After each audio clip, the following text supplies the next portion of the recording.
दोस्तों, अगर आप लॉन्ग वीडियो को क्वालिटी इमेज के साथ देखना चाहते तो इस वीडियो पर दोस्तों लाइक और हमारे चैनल को सब्सक्राइब करें। जैसे ही मेरे चैनल पर 8000 सब्सक्राइबर्स पूरे होते हैं तो आपके लिए daily long video with relative high quality image के साथ आएगी। मुझे पता है आप इसे पूरा कर लेंगे क्योंकि आप हैं सुपर अमेजिंग है। तो चलिए शुरू कर। चंकी ने शांति से कहा। बदला? बाइली चंगचिंग और बाकी लोग ठीक से समझ नहीं पाए। जंग यी ने कुछ नहीं बताया क्योंकि बात ज्यादा अहम नहीं थी। मुझे बस ये जानना है कि उन्होंने ये किया कैसे। जंग यी ने हाथ उठाया और स्मार्ट सिस्टम ने तुरंत ह्वाक्सू किंगडम के साउथ ईस्ट कोस्ट का नक्शा दिखा दिया।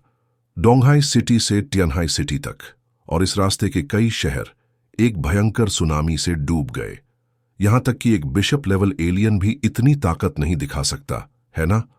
इतने सारे शहरों को एक ही बार में 100 मीटर ऊंची सुनामी से डुबो देना, यह ह्वाक्सू किंगडम के विशाल आकार की वजह से था। कोई छोटा देश होता तो खत्म हो जाता। वुलुआन एम्पायर के पास जबरदस्त तकनीक है, यंग शिनचीन ने कहा।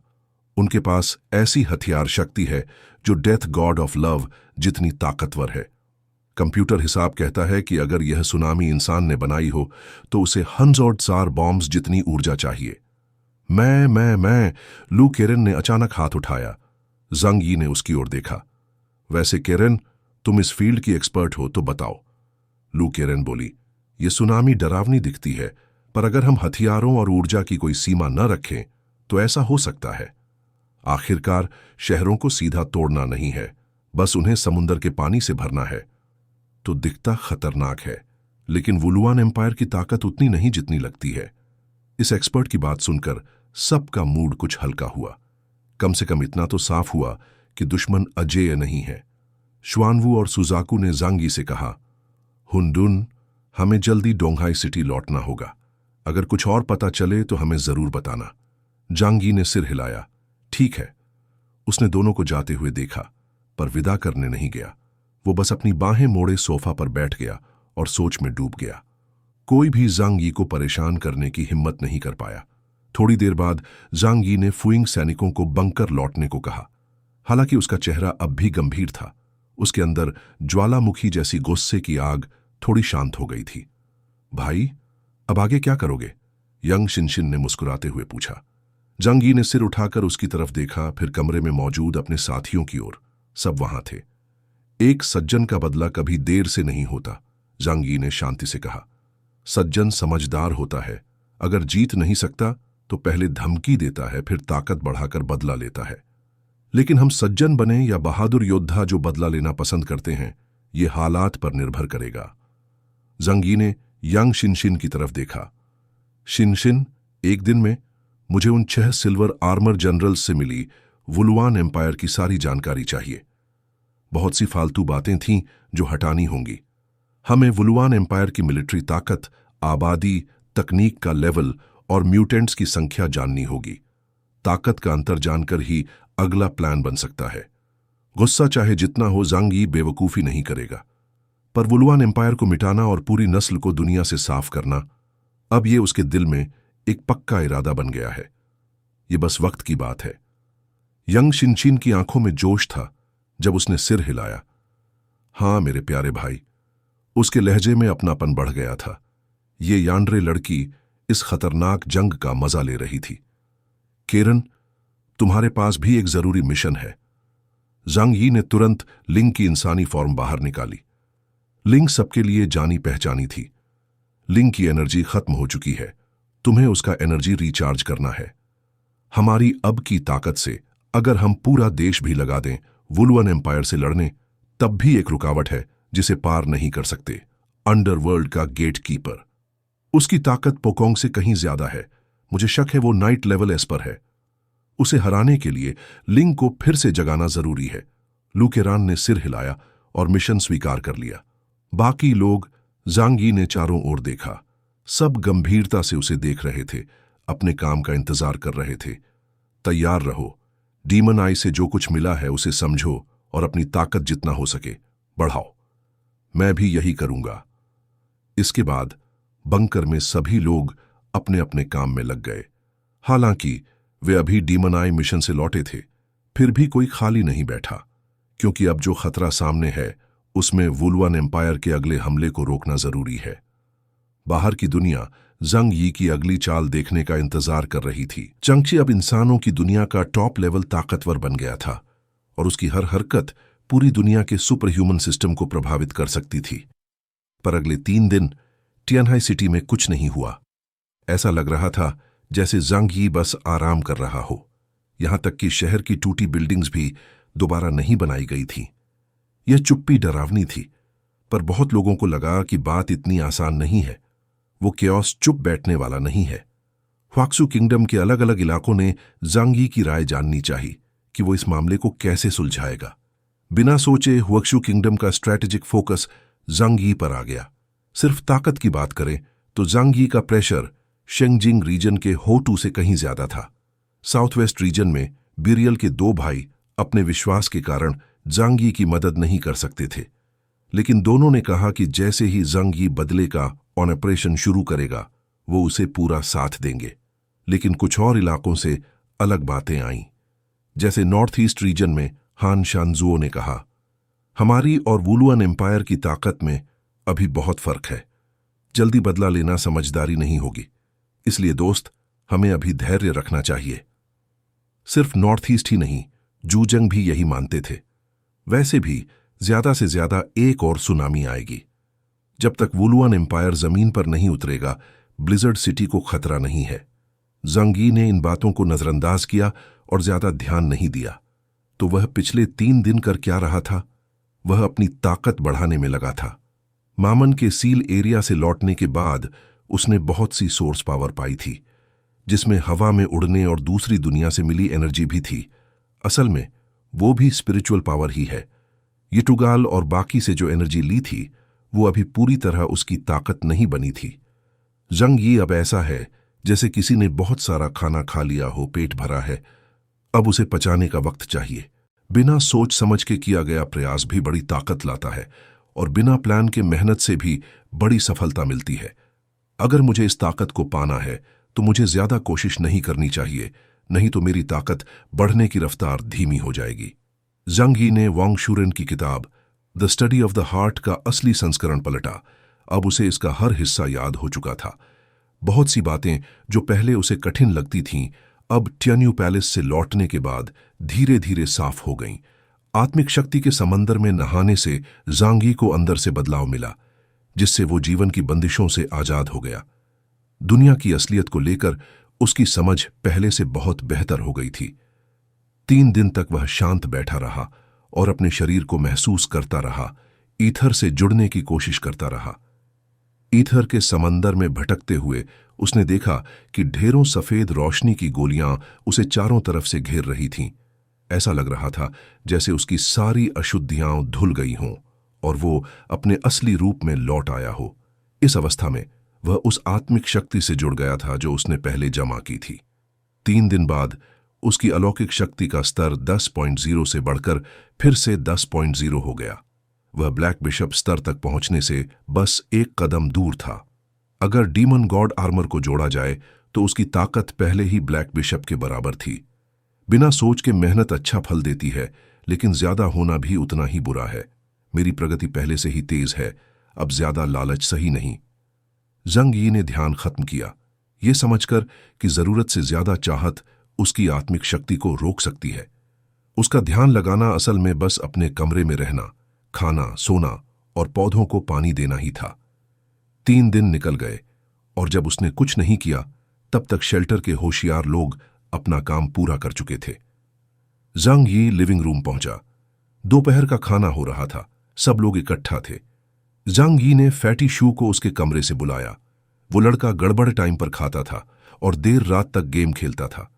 अब जब उसके पास लिटिल नान लियांग थी तो वह और ज्यादा बिजी था, पूरे दिन उसके साथ वक्त बिताना चाहता था। जंग यी ने दरवाजा खटखटाया। फैटी, बाहर आओ खाना खाने, आज हमें जरूरी बात करनी है, कोई बचकाना हरकत मत करना। अंदर से आवाज आई, थोड़ी घबराई हुई। लाउदा, ये क्या बोल रहे हो? कुछ गलत मत बोलो, हम बस डो गेम खेल रहे हैं। कुछ देर बाद दरवाजा खुला। फैटी शू का चेहरा लाल था, बाल उलझे हुए। जंग यी नीचे देखता है और हंसी रोक नहीं पाता। हे भगवान, इसके कपड़े उल्टे पहने हैं। कहाँ से खरीदे ये नए कपड़े? बड़े यूनिक हैं, सारी सिलाई बाहर है। फैटी शू थोड़ा चौंका, फिर नीचे देखा और समझ गया कि जल्दबाजी में उसने कपड़े उल्टे पहन लिए हैं। तुम इसे उल्टा पहनना कह रहे हो, जैसे कोई बेवकूफ? इसे कहते हैं स्टाइल। मैं जानबूझकर ऐसा किया। जांग यी ने दरवाजे के अंदर झांका तो देखा श्याओ ननलियांग कमरे में बैठी थी। वह एक सॉफ्ट कंबल पर क्रॉस लेग बैठी थी, बस एक पर्पल ड्रेस पहनी थी। उसके गोरे कंधे और कॉलर बोन साफ दिख रहे थे। उसकी लंबी और फिट टांगें भी हल्के से दिख रही थीं। जैसा शू सॉन्ग ने बताया था वह सच लग रहा था। ली यंगयांग अभी भी गेम कंट्रोलर पकड़े थी। दोनों सच में एक डुओ गेम खेल रहे थे। जांग यी ने मुंह टेढ़ा किया। क्या मोटा सच में इतना शरीफ है? छे बेकार आदमी। जांग यी मन ही मन गालियां बड़बड़ाया, लेकिन यह सब उनके दोस्ती वाले मजाक में था। ली यंगयांग ने जांग यी को देखा और हाथ हिलाया। जांग यी ने मुस्कुराकर सिर हिलाया, फिर फैटी शू का गला पकड़कर धीरे से कहा, सच में गेम खेल रहे हो? इतनी मासूमियत से खेलना मुझे थोड़ा अजीब लग रहा है। फैटी शू ने अपने बाल ठीक किए। अरे यार लाउदा, वो तो मुझे बहका रही है, मैं तो रोके बैठा हूं। जांग यी ने नाक खुजाई। जिंदगी में अगर कोई ननलियांग जैसी मिले तो मना मत करो। वह सुंदर है ही, तुम्हारा घाटा नहीं। ज्यादा से ज्यादा मैं एक ऐसा आदमी बन जाऊंगा जो सीधी राह नहीं चलता। लूशुन ने कहा था, दुनिया में पहले कोई रास्ता नहीं होता, लोग जब बार बार चलते हैं तो वो बन जाता है। फैटी शू बोला, तुम तो बड़ी बातें कर रहे हो, क्यों ना मैं भी तुम्हारे लिए एक लड़की ढूंढ दूं। जांग यी ने मुंह बिचकाया। मजाक कर रहे हो, मेरे पास पहले से ही गर्लफ्रेंड है। जांग यी ने फैटी शू से आगे बात नहीं की। उसे एक जरूरी बात करनी थी, तो उसने कहा, ठीक है, अब आओ और खाना खाओ, अब असली बात करनी है। जांग यी का असली बात कहना सुनकर फैटी शू गंभीर हो गया और बोला, अब तो सुनामी समुद्री शहरों को तबाह कर सबको लिविंग रूम में अगली बार क्या होगा? शेल्टर के सारे सदस्य चिनलिंग ड्रैगन क्लैन हमेशा हमारी मदद के खास लोग भी, जैसे न पता डेंग शेंटोंग पर उन्हें और बाइली चंगचिंग, उनकी मदद बड़ी टेबल रखी थी और सब लोग व्यस्त जांग यी जमा हो गए। नियॉन कंट्री से सबकी नजर ड्रैगन बोन वापस लाए, जो टियानहाई सिटी का उनका चिनलिंग ड्रैगन क्लैन से कोई जो केयर से चावल का कटोरा लिया। वो किसी और सभ्यता से जंग क्यों लड़ेंगे? वुलुआन एम्पायर को गए, बस सच्चाई लोगों ने जो मैंने कहा था, वरना अगर वो फिर से टियानहाई सिटी आए तो हमें बस भागना पड़ेगा।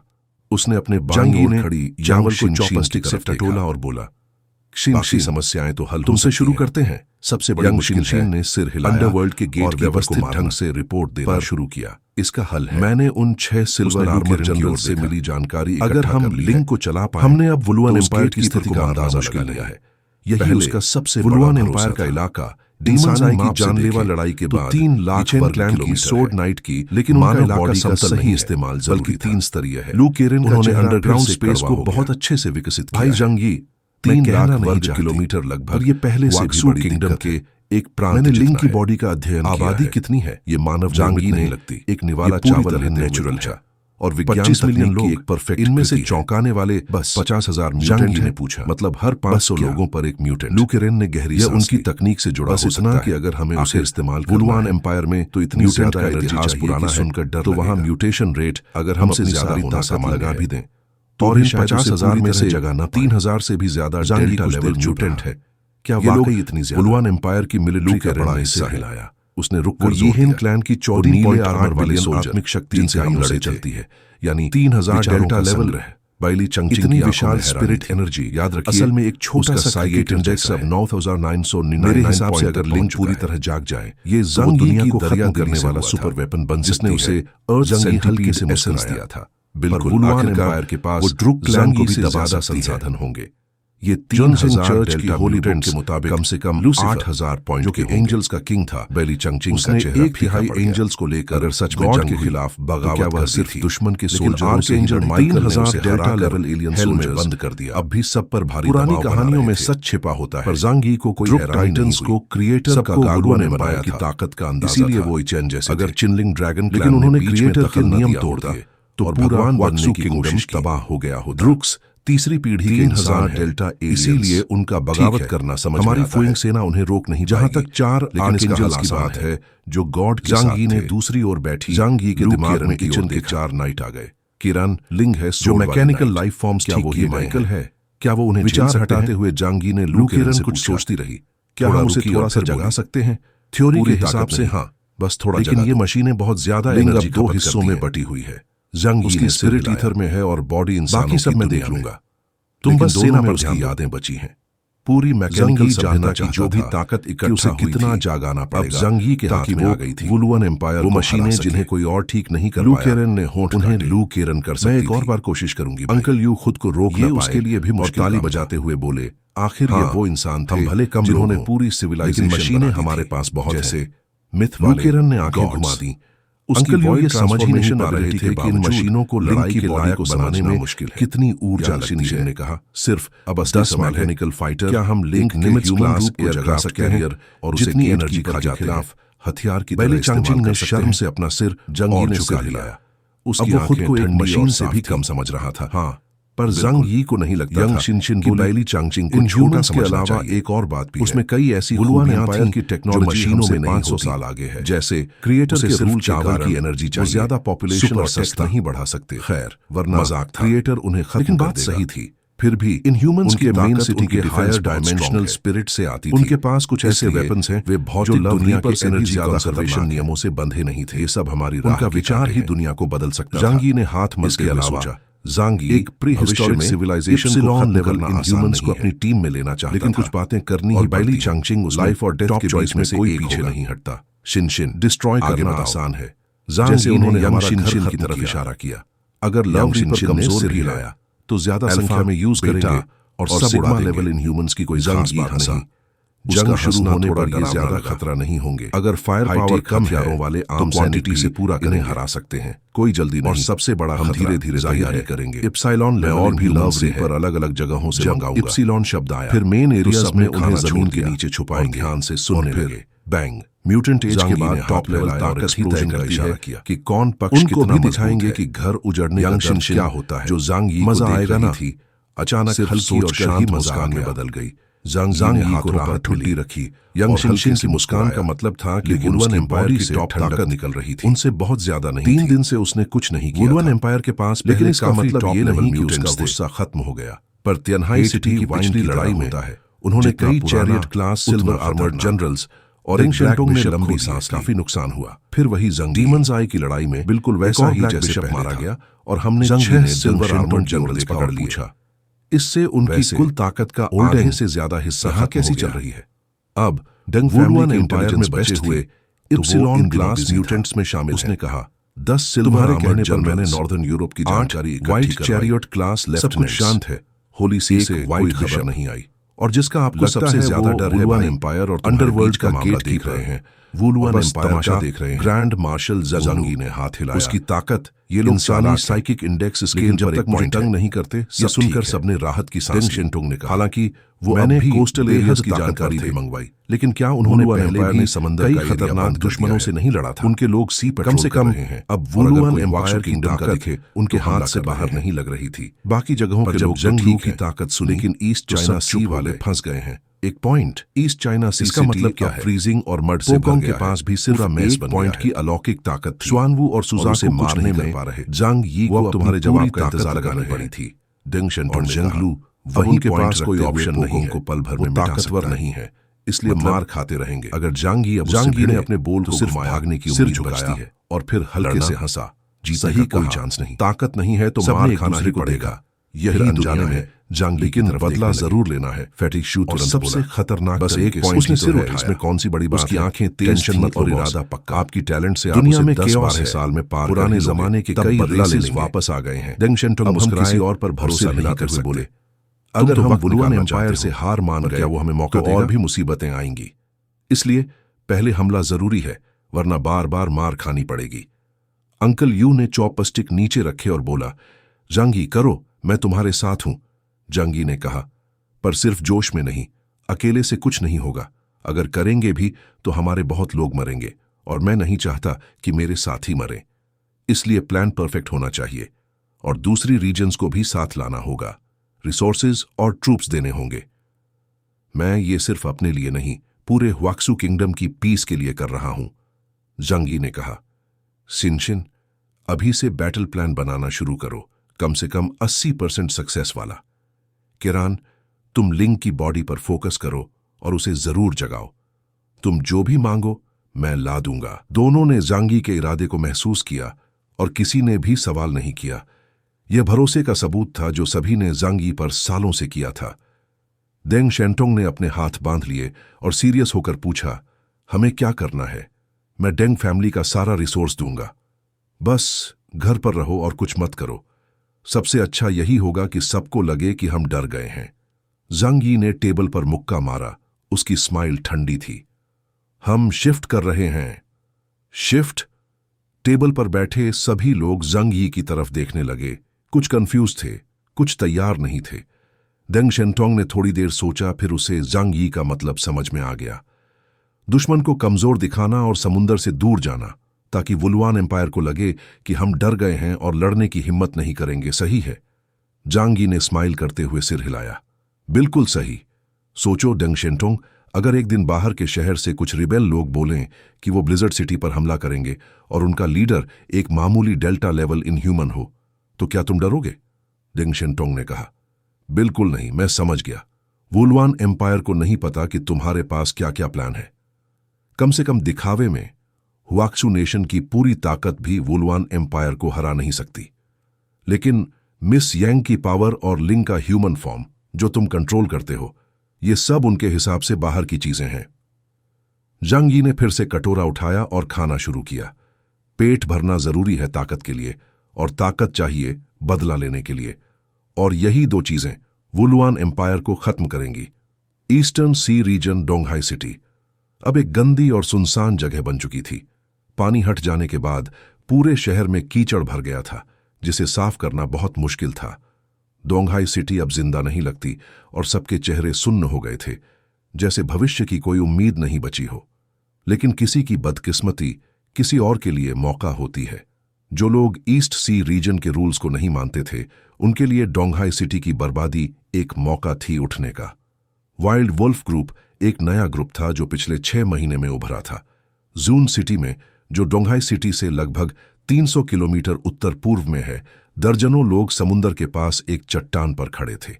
उनके कपड़े काले चमड़े के लड़ाई वाले सूट थे जो उन्होंने ब्लैक मार्केट से लिए थे। आर्मी ने 2 साल पहले बंद कर दिए थे, लेकिन आम लोगों के लिए ये गर्मी देने वाले मैजिकल कपड़े थे। काली चट्टानों से समुंदर की तरफ देखा जा सकता था और ठंडी लहरें जोर से टकरा रही थीं। वाइल्ड वुल्फ ग्रुप के लोग अलग अलग उम्र के थे, कोई 40 साल का तो कोई सिर्फ टीनेजर, लेकिन उनके चेहरे पर एक खास टाइप की क्रूरता दिख रही थी। क्रूर होना जरूरी था इस बेरहम दुनिया में जिंदा रहने के लिए। सिर्फ 6 महीने में जन सिटी उनके कंट्रोल में आ गया था और कोस्ट पर रहने वाले मछुआरे अब उन्हें मछली देकर टैक्स दे रहे थे। लेकिन इस बार की सुनामी ने सब मछुआरों को खत्म कर दिया और उनके इनकम पर बड़ा असर पड़ा। पर यह पूरी तरह से बुरा नहीं था। डोंगहाई सिटी को बुरी तरह नुकसान हुआ था और सी ड्रैगन गार्ड अब ढीले हो गए थे, जिससे वाइल्ड वुल्फ ग्रुप को इलाके पर राज करने का मौका मिल गया। पॉपुलेशन की चिंता वो ऊपर वालों की बात थी। बचे हुए लोग बहुत थे। कुछ पकड़ो और उन्हें गुलाम बना दो, बस काम बन गया। एक गोरे स्किन वाला लड़का काले चमड़े के कपड़ों में चट्टान के किनारे खड़ा था। उसके कपड़े बिल्कुल साफ थे। ये बात ग्रुप में बहुत अलग लगती थी। वो समुंदर की तरफ देख रहा था, जहां दूर दूर तक सिर्फ काला पानी था। वाइल्ड वुल्फ ग्रुप का लीडर प्याओ कुछ सोच रहा था। उसकी आंखें इधर उधर घूम रही थीं। बॉस, अब जन सिटी पूरी तरह से हमारे कंट्रोल में है। डोंगहाई सिटी से कोई रोक नहीं रहा, तो हमें अब डरने की जरूरत नहीं है। हमें और आगे बढ़ना चाहिए। एक जवान लड़का जिसने फर की टोपी पहन रखी थी और मुंह में एक स्टील की कील थी, पास आया और बोला। प्याओ ने जैसे सुना ही नहीं। वो लड़का फिर बोलता रहा, जैसे बॉस को मनाने की कोशिश कर रहा हो।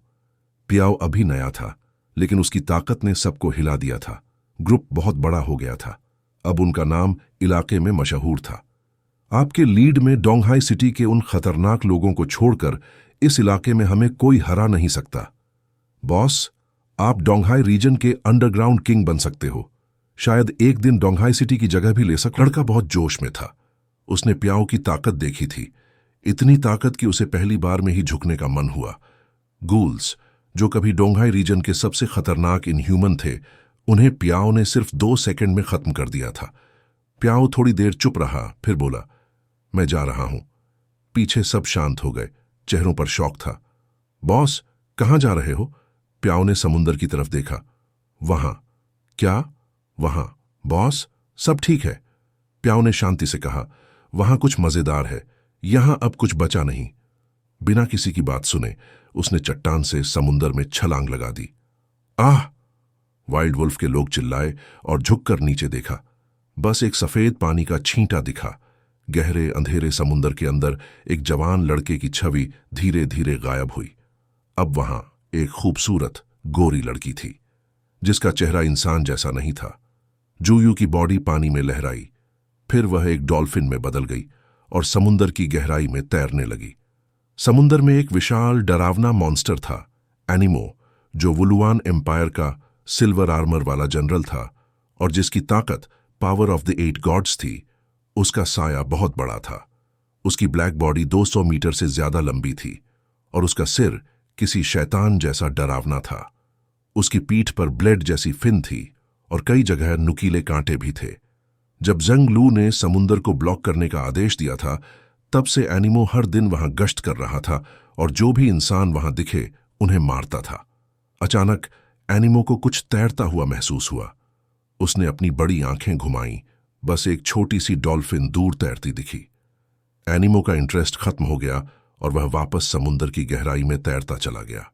उसे पता नहीं था कि वही डॉल्फिन सीधे स्टार आइलैंड मिस्ट वैली की तरफ जा रही थी। सी डेविल्स आई के सीलिंग के बाद जांग यी के पहले के सीक्रेट्स अब सामने नहीं आ रहे थे। जैसे कि वो चर्नोबिल इंसिडेंट का सबसे बड़ा बेनिफिशियरी था और उसे एक गॉड लेवल सिविलाइजेशन का गिफ्ट मिला था। जैसे कि उसने एक एंशंट एंजल जैसे दिखने वाले गॉड लेवल सिविलाइजेशन के मेंबर के रिमेन्स खोजे थे। ये बात नॉर्दर्न यूरोप, जुनजेंग चर्च और कोलंबिया को पता थी। पूरी दुनिया में डर और जलन की लहरें फैल गई थीं।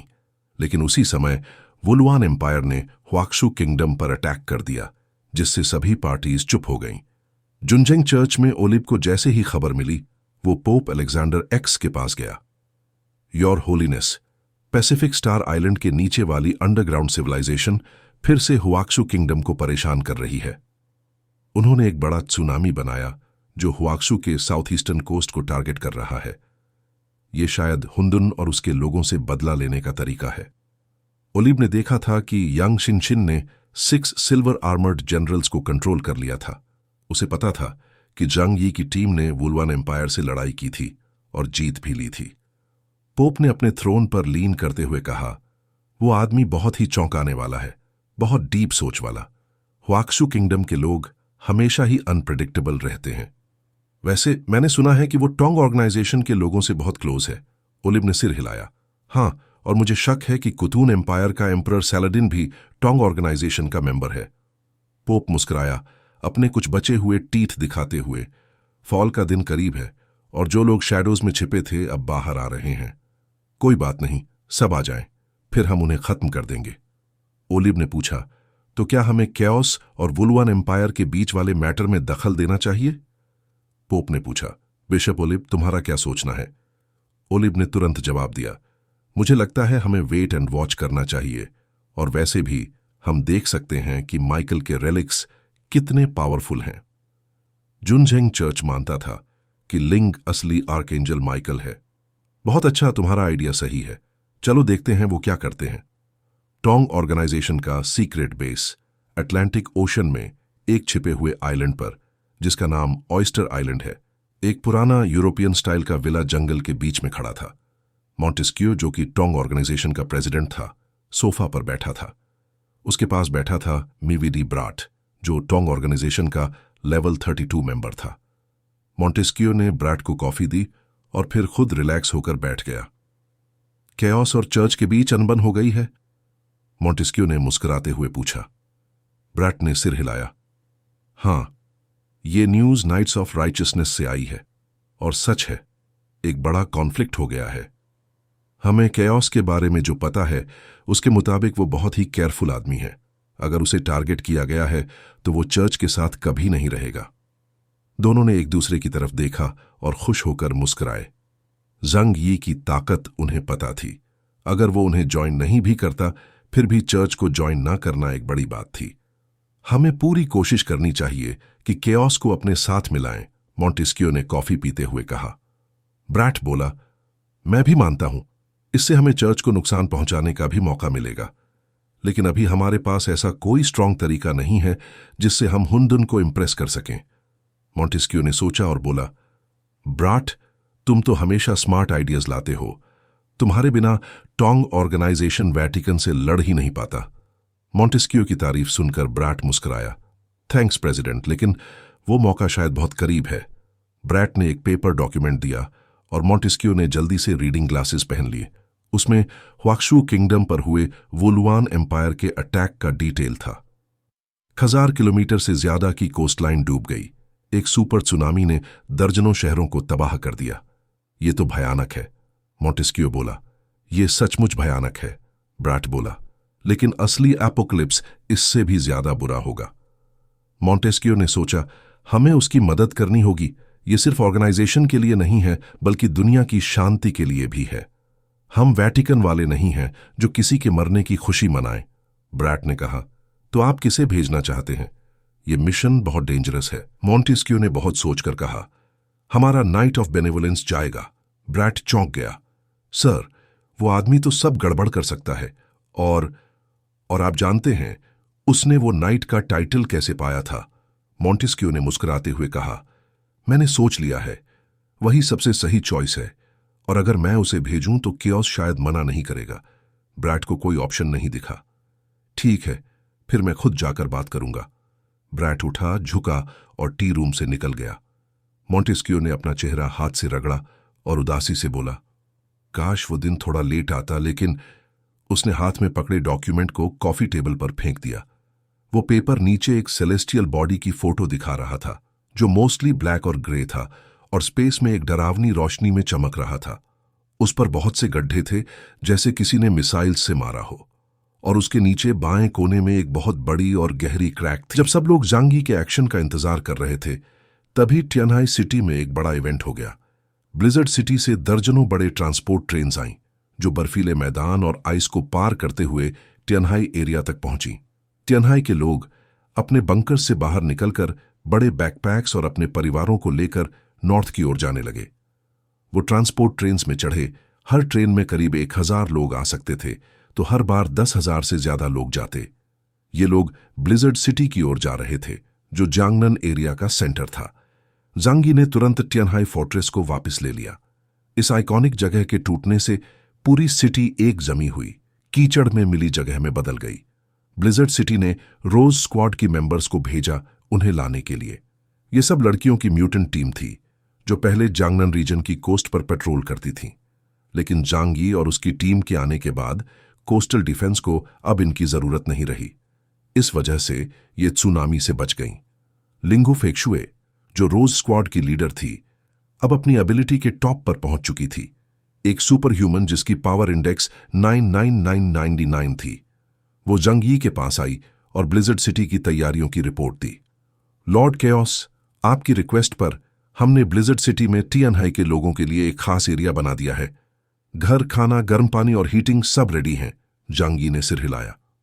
अच्छा किया, तुम्हारा शुक्रिया। लिंगू फेक्शुए मुस्कुराई और सिर हिलाया। वो अपने सफेद नीले यूनिफॉर्म में बहुत बहादुर लग रही थी। लॉर्ड केओस, आप मजाक कर रहे हैं। जांगनन रीजन पिछले 3 सालों में किसी बड़ी मुसीबत से नहीं गुजरा, सिर्फ आपकी वजह से। अब आपने एक छोटी सी रिक्वेस्ट की और कमांडर जू ने तुरंत सबसे अच्छे स्टैंडर्ड्स पर तैयारी करवाई। जांगी ने हंसते हुए कहा, तो कमांडर जू को मेरा सलाम कहना। लिंगू फेक्शुए ने आंखें घुमाई और बोली, आप खुद ही कह देना। जांगी ने पूरी फुइंग आर्मी को पीछे सपोर्ट करने भेजा। जब सारे लोग और जरूरी सामान टियानहाई सिटी से निकल गए, तो वो आखिरी स्पेशल ट्रेन में चढ़ा जो ब्लिजर्ड सिटी जा रही थी। रोज स्क्वाड की लड़कियां चुपचाप जांगी के कंपार्टमेंट के पास आईं, ताकि वो इस लेजेंडरी हीरो को देख सकें। हर लड़की का चेहरा लाल हो गया और जांगी के सुंदर चेहरे को देखकर उनकी सोच उड़ने लगी। तुम लोग क्या कर रही हो? एक तेज आवाज आई और रोज स्क्वाड की मेंबर्स तुरंत सावधान हो गईं। लिंगू फेक्शुए पास आई, गुस्से से बोली, अब भी तुम्हारे पास टाइम है किसी को देखने का? अपने कंपार्टमेंट्स में जाओ और ऑर्डर बनाए रखो। ये ट्रांसफर ऑपरेशन कमांडर जू का खास ऑर्डर है, कोई भी गलती मत करना। यस, सभी लड़कियां मायूस होकर चली गईं। लिंगू फेक्शुए जंग यी के कंपार्टमेंट के बाहर पहुंची और ट्रांसपेरेंट ग्लास से देखा कि जंगी सोफा पर बैठा बाहर की बर्फ देख रहा है। वो मुस्कुराई, दरवाजा खोला और अंदर गई। लॉर्ड हुंदुन, मैं आपकी क्या मदद कर सकती हूं? जंगी ने मुड़कर लिंगू फेंगशुए का चेहरा देखा। जंगी उस समय ट्रेन में अकेला था। क्योंकि लोग ज्यादा थे, जंगी ने उनकी जगह बचाने के लिए उन्हें मुयान की शैडो में रखा। वो हल्के से मुस्कुराया। कुछ नहीं, मैं बस बाहर की बर्फ देख रहा था और सोच रहा था कि आखिरी बार कब मैंने स्प्रिंग का मौसम देखा था। लिंगू फेंगशुए, जो सामने बैठी थी, उसकी बात सुनकर थोड़ी सैड हो गई। कौन जानता है ये ठंड कब खत्म होगी? अगर ये बस एक लिटिल आइस एज है तो कोई बड़ी बात नहीं, कुछ दशकों में चला जाएगा और ह्यूमन सोसाइटी रिकवर कर लेगी। हम मरने से पहले 4 सीजन्स देख पाएंगे। मगर डर है कि यह ठंड बहुत लंबी चलेगी। जांगी ने टॉपिक को और सैड बनाने से रोका। Talk talk talk. बाहर दरवाजा खुला। लिंगू फेंगशुए ने देखा कि उसकी टीम की एक लड़की कार्ट लेकर आई। मेंग शाओक्सियाओ, तुम यहां क्या कर रही हो? उस लड़की ने जुबान निकाली। मैं लॉर्ड केओस के लिए ड्रिंक लाई हूं। लिंगू फेंगशुए ने कार्ट ले ली। तुम बाहर जाओ, मैं यहीं रहूंगी। मेंग शाओक्सियाओ ने गुस्से से देखा, मगर लिंगू फेंगशुए के दबाव में उसे जाना पड़ा। लिंगू फेंगशुए ने फिर सॉफ्ट एक्सप्रेशन अपनाया और जंगी से पूछा, लॉर्ड केओस क्या पिएंगे, कॉफी या टी? जंगी बोला, गर्म पानी ठीक रहेगा। आप तो सच में खास हैं, आपका टेस्ट भी अलग है, लिंगू फेंगशुए ने कहा और एक ग्लास गर्म पानी जंगी को दिया और खुद भी लिया। जंगी ने एक एसआईपी लिया और कैजुअली बात शुरू की। मैं काफी टाइम से ब्लिजर्ड सिटी नहीं गया, वहां क्या नया हुआ है? लिंगू फेंगशुए बोली, ब्लिजर्ड सिटी और अच्छा होता जा रहा है। अपोक्लिप्स के बाद कमजोर लोग हट गए। हालांकि मार्शल जू की पॉलिसीज थोड़ी कठोर थीं, जिसमें बूढ़े, कमजोर और अपाहिजों को छोड़ दिया गया। मगर अब जो बचे हैं वो सब जवान और मजबूत हैं। जंगी ने पूछा, म्यूटेंट्स का क्या? दूसरी म्यूटेशन के बाद काफी म्यूटेंट्स तो हुए होंगे। लिंगू फेंगशुए ने सिर हिलाया। हां, नए लोग हैं, मगर उन्हें ट्रेनिंग और स्क्रीनिंग की जरूरत है। अभी 1 साल लगेगा उन्हें तैयार करने में। क्या नए इप्सिलॉन बने हैं वहां? जंगी ने मुस्कुराते हुए पूछा। लिंगू फेंगशुए की आंखों में उदासी सी आ गई। उसने सिर हिलाया। नहीं, उसका लहजा भावुक था। इप्सिलॉन बनना इतना आसान नहीं है। हम जैसे लोग अब अपनी लिमिट पर हैं। आगे बढ़ना है तो हमें बाहर की चीजों की मदद लेनी होगी। मगर आपके जैसा मौका हमारे पास नहीं है। उसने जांग यी की ओर देखा। उसकी आंखों में नाराजगी और उम्मीद दोनों थीं। जांग यी ने सिर झुकाया, पानी पिया और हंसकर बोला, सारी अच्छी चीजें जू शुआई की गॉड डॉटर को मिलती हैं, है ना? लिंगू फेंगशुए का चेहरा थोड़ी देर के लिए बदल गया, हालांकि पल भर को, मगर जांग यी ने वो देख लिया। क्या मैंने कुछ गलत कहा? लिंगू फेंगशुए ने जल्दी से सिर हिलाया। वो सबसे पावरफुल है ब्लिजर्ड सिटी में, जू शुआई का सपोर्ट है, हम समझते हैं। जांग यी हंसा। मेरे लिए अभी इप्सिलॉन बनाना इतना मुश्किल नहीं है। लिमिटेड रिसोर्सेज हमेशा ही कुछ गिने चुने लोगों के पास रहते हैं। तुम सोचते हो कि रिसोर्सेज कम हैं, लेकिन वो इसलिए है क्योंकि तुम उस लेवल तक पहुंचे ही नहीं। अपोकलिप्स के 4 साल बाद जांग यी के आसपास ज्यादातर लोग इप्सिलॉन लेवल तक पहुंच चुके थे। चाहे वो सोर्स ऑफ गॉड हो या ritual spirit, powerful underground civilizations इनके प्रोडक्शन मेथड को कंट्रोल करते थे और उनके पास इन एडवांस्ड सब्सटेंसेस की बड़ी क्वांटिटी थी। लेकिन इंसान अब भी इन मेथड्स को डेवलप कर रहे थे। एक बार टेक्नोलॉजी मैच्योर हो गई तो इप्सिलॉन की संख्या भी बढ़ जाएगी, लेकिन तब तक इंसानों के लिए अवेलेबल स्पिरिचुअल एनर्जी शायद कम बची होगी और उन्हें दूसरों के लेफ्टओवर्स पर निर्भर रहना पड़ेगा। लिंगू फेंगशुए ने अपने होंठ दबाए और कप को थोड़ा और कसकर पकड़ा। लॉर्ड केओस, क्या आपको लगता है कि मुझे आपके साथ रहने का मौका मिल सकता है? उसने जांग यी की ओर इंटेंस नजरों से देखा, थोड़ी आगे झुकते हुए। अनजाने में उसकी यूनिफॉर्म खुल गई थी, जिससे एक आकर्षक दरार दिखाई दी। जांग यी का दिल एक पल के लिए जोर से धड़का। लिंगू फेंगशुए को पता नहीं था, लेकिन जांग यी जानता था कि बहुत से लोग शैडो के अंदर थे। शुक्र है कि उसने अभी अभी विजन शेयरिंग बंद किया था, नहीं तो सब लोग ये सीन देख लेते। ओह, क्या मतलब है तुम्हारा? जांग यी ने काल्मली पूछा, नजर नीचे करते हुए टी पीते हुए। लिंगू फेंगशुए ने धीमी और सिडक्टिव आवाज में कहा, मेरा फ्यूचर ब्लॉक्ड है, आगे बढ़ना बहुत मुश्किल है, लेकिन लॉर्ड हुंदुन, मैं डेस्परेटली प्रोग्रेस करना चाहती हूं। अब सिर्फ आप ही मुझे ये मौका दे सकते हैं। मुझे पता है आप अपने करीबियों के लिए अच्छे हैं। आपके साथ रहने वाले कई लोग इप्सिलॉन बन चुके हैं। टैलेंट की बात करें तो मैं उनसे कम नहीं हूं। अगर आप मुझे अपने साथ रखेंगे तो मैं... उसने गहरी सांस ली। मैं आपके लिए कुछ भी करने को तैयार हूं। जांग यी ने उसके खूबसूरत चेहरे को देखा, लेकिन उसका मन शांत रहा। सिग्मा टाइप के लोग इतनी आसानी से लड़कियों के ट्रैप में नहीं फंसते, और जांग यी के आसपास पहले ही कई सुंदर लड़कियां थीं। इस दुनिया में टैलेंट की कोई कमी नहीं है। तुम जरूर टैलेंटेड हो, लेकिन मैंने तुम्हारे जैसे बहुत देखे हैं। लिंगू फेक्शुए की आंखों में डिसअपॉइंटमेंट भर गया, लेकिन वो नहीं समझ पाई कि जांग यी किस टैलेंट की बात कर रहा था, सुपरनैचुरल पावर्स का या... उसने अपना हाथ सीने पर रखा और अपने फिगर को लेकर शक करने लगी। रोज स्क्वाड की कैप्टन होते हुए भी उसने अपनी लुक्स तक सैक्रिफाइस कर दी, फिर भी एक भी अपॉर्चुनिटी नहीं मिली। क्या उसने जांग यी को अंडर एस्टिमेट कर दिया? आखिर जांग यी जैसा आदमी ब्यूटीफुल गर्ल्स की कमी से तो नहीं जूझ रहा था। अगर आगे कभी जरूरत पड़ी तो मैं कांटेक्ट करूंगा, जांग यी ने कैजुअली कहा। लिंगू फेशुए ने अचानक नजर उठाई। उम्मीद उसकी आंखों में चमक रही थी। मैं समझती हूं। वो अचानक खड़ी हुई, दोनों हाथों से टेबल को पकड़ा और उसका चेहरा लाल हो गया। मैं आपके कॉल का इंतजार करूंगी, कहते हुए वो कमरे से भाग गई। जांग यी थोड़ा कंफ्यूज था। इतना शर्म क्यों आ रहा है? तभी कम्युनिकेशन डिवाइस से यांग शिनशिन की ठंडी आवाज आई। भैया, मुझे पता नहीं था कि आप इतने ईगर हो सकते हैं। जांग यी हैरान रह गया। क्या हुआ? उसने सोचा और फौरन समझ गया कि उसकी बात का गलत मतलब निकाला गया है। तुम लोग क्या सोच रहे हो? मेरा मतलब था कि अगर भविष्य में उसकी जरूरत पड़ी तो मैं उसे बुलाऊंगा। नो वे, तुम जानते हो ये सुनकर कोई क्या समझेगा? यांग सिया की आवाज आई।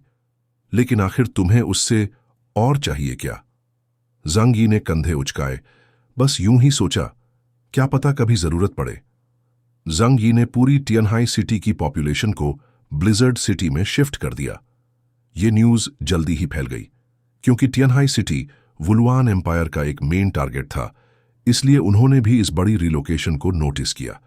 कई फैक्शंस को अफसोस हुआ। उन्हें उम्मीद थी कि एक world class super human team वुलुआन एम्पायर से लड़ाई करेगी, लेकिन कुछ ने कहा कि जांग यी का डिसीजन पूरी तरह लॉजिकल था। जब जीतने की कोई उम्मीद नहीं थी तो उसने गुस्सा दबाया और पीछे हट गया। बस ये थोड़ा ऑकवर्ड लग रहा था। ये खबर जल्दी ही वुलुआन एम्पायर के अंडरवर्ल्ड गेट कीपर जंग लू तक पहुंच गई। जंग लू इन दिनों बहुत बुरे मूड में था और कई दिनों से ठीक से सोया भी नहीं था। उसके प्यारे बेटे की मौत ने उसे तोड़ दिया था। अगर अब वो कोई और बच्चा करता भी तो कम से कम 40-50 साल लगते ये देखने में कि वो अच्छा निकलेगा या नहीं। पोकोंग में उसने सालों की मेहनत लगाई थी। वो उसका परफेक्ट मास्टरपीस था। वो ये झटका सहन नहीं कर पा रहा था। जंग लू अपने डेस्क के पीछे बैठा था। उसकी आंखें लाल थीं और डार्क सर्कल्स में डूबी हुई थीं। भाग गया? उसने मुट्ठियां भींची और टेबल में दरार आ गई। उसका सबॉर्डिनेट सिल्वर आर्मर्ड जनरल मीटिर एक स्लिम महिला थी, इंसानों की नजर से भी स्ट्राइकिंग लगने वाली। उसके लंबे सफेद बालों में थोड़े से छोटे भूरे सींग थे और उसकी भूरी स्किन पर गाल और हाथ पैरों पर छोटे छोटे स्केल्ड पैचेस थे। उसने जंग लू से कहा, मार्शल, अगर हम उस छठी जनरेशन वाले आदमी हुंदुन को पकड़ लें तो पोकोंग की मौत की असली वजह पता चल सकती है। उन्हें यकीन नहीं था कि जांग यी ने पोकोंग को मारा क्योंकि वो इंसानों को कमजोर मानते थे। इसलिए ह्वाक्सू किंगडम से बदला लेना सिर्फ एक गुस्से का जरिया था। वैसे भी ह्वाक्सू किंगडम को तबाह करना जंगलू की रिवेंज का ही हिस्सा था।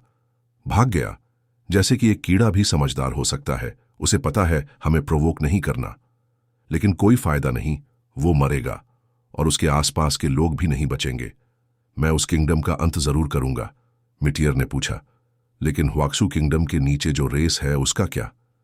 चिनलिंग ड्रैगन क्लैन का नाम सुनते ही जंग लू के चेहरे पर डर की हल्की परछाई आ गई।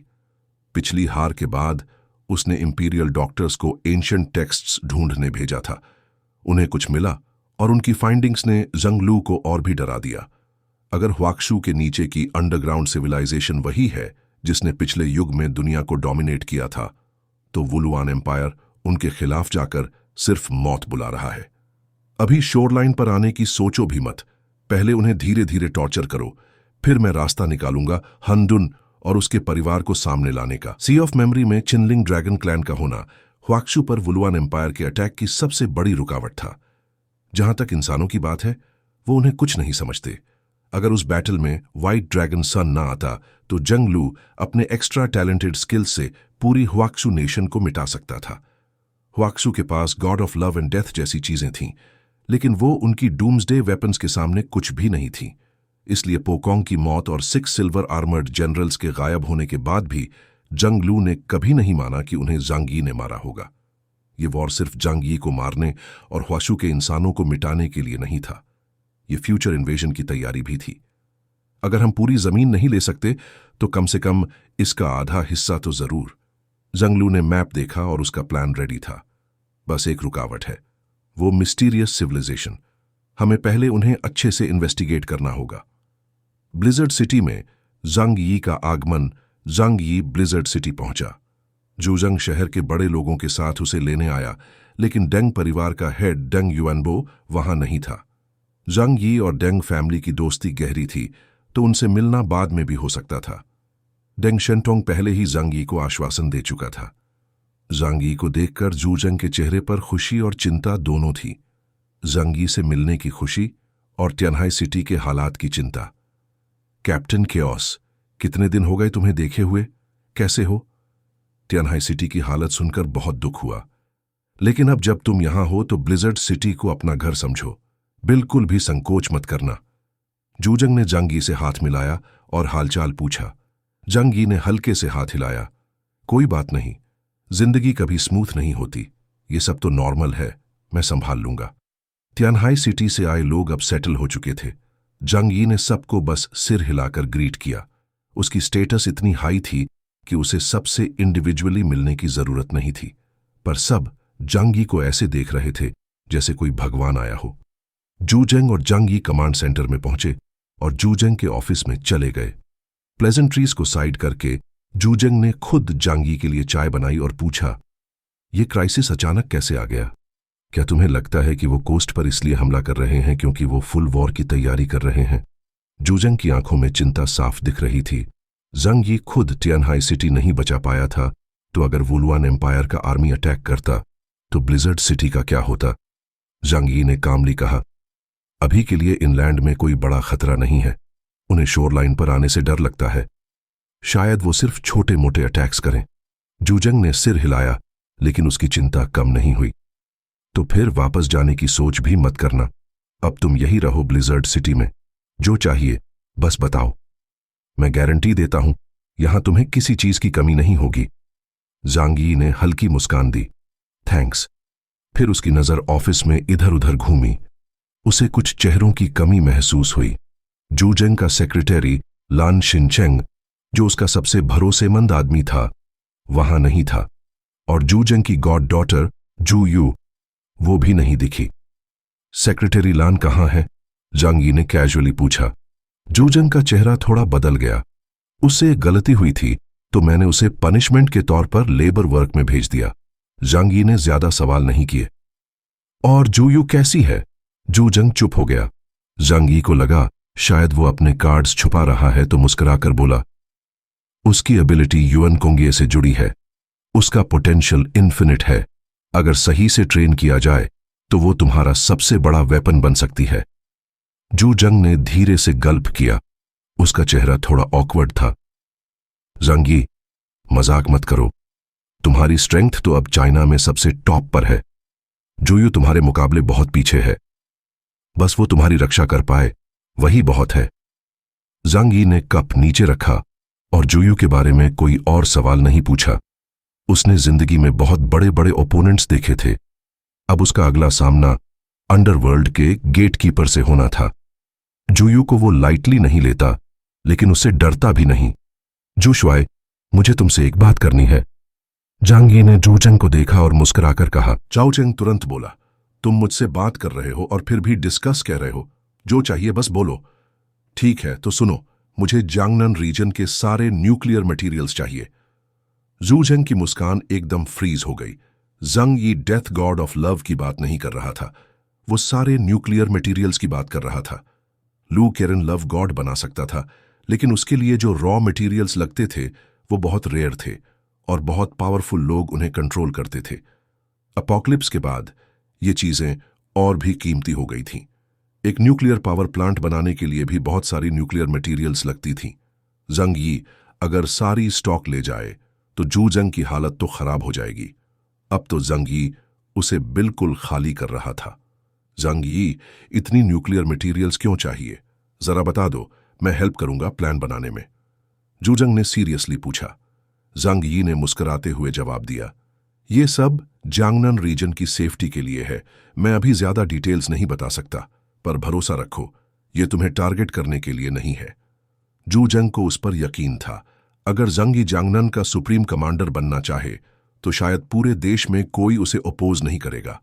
दूसरे रीजन के टॉप लीडर्स और जांगनन के लोग भी जंग यी की पावर और रेप्यूटेशन के फैन थे। जंग यी ने उसे टारगेट इसलिए किया क्योंकि वो उसे रिस्पेक्ट करता था, लेकिन फिर भी जूजंग को अनईजी महसूस हुआ। अगर वो लव गॉड क्रिएट नहीं कर सकता तो उसका कमांडर होना सिर्फ नाम का ही रह जाएगा। जंग यी बोला, मैं ये सब बस बोरो कर रहा हूं, प्रॉमिस करता हूं कि मैं इन्हें खुद के लिए नहीं रखूंगा। ये जांगनान और हुआक्शु नेशन की रक्षा के लिए यूज होंगी। मैं तुम्हें पहले बता रहा हूं, अब बाकी रीजन से भी मांगने जाऊंगा।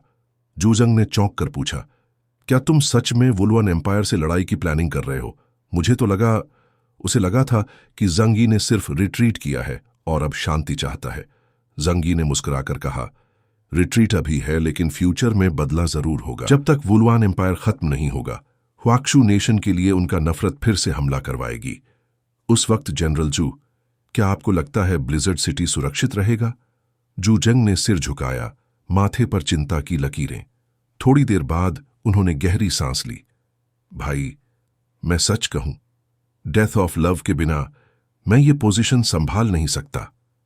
जांग यी ने उनकी तरफ देखा, क्या तुम्हारे पास जू यू नहीं है? वो डेथ ऑफ लव से कहीं ज्यादा काम की है। ये वक्त बहुत नाजुक है, हमारी जान का सवाल है। मैं चाहता हूं तुम बड़े भले के बारे में सोचो। जंग यी की बात अभी भी नरम थी, पर अब थोड़ा सख्त अंदाज में।